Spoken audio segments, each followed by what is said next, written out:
चलाओ, आज फैसला हो के रहे, समझे?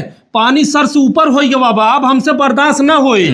अरे गोलू पापा तू फालतू शंका करते हैं, ऐसा कौनो बात नहीं बाटे। हम शंका करे थे मारा वैसे उचवा के तो हर जाबो बहा, समझू देहर मोबाइल। आज प्रधान फैसला करी थी। अरे गोलू पापा ऐसा जीन करा, दो प्राणिक बात बा हमने समझ ले ने। चला नहीं चल, पहले आज प्रधान के लगे जवन कहीं प्रधान वही हुए, हम चल। अरे मार बतिया सुना। चल। हे प्रधान जी, प्रधान जी क्या हो अल्लाह मचाए बे? अरे निकला बाहर। गोलू पापा जाए देता ने। चंदे तू अरे का झूठे बात के बढ़ावत है। चुप चुप। का बात आ हो, दोनों प्राणी बड़े तड़केन। प्रधान जी आज एकर और हमार फैसला कह दे तू, अब हम एकरे साथे नहीं रह चाहत है।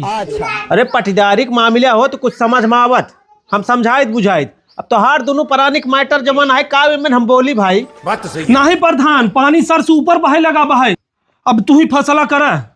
अरे दो प्राणी के झगड़ा राजू सरकार ना सुलझाई पावत, हम तो एक ही छोट गांव के प्रधान है।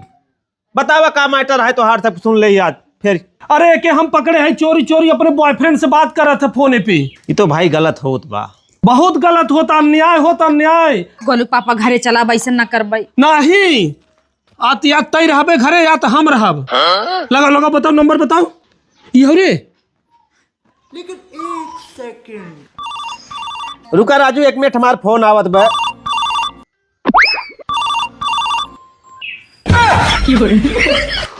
अरे का प्रधान राजू, तो हम कितना अच्छा जानत रहे, मर्दवा समाज सेवक है। जो रहो प्रधान साथे रहो।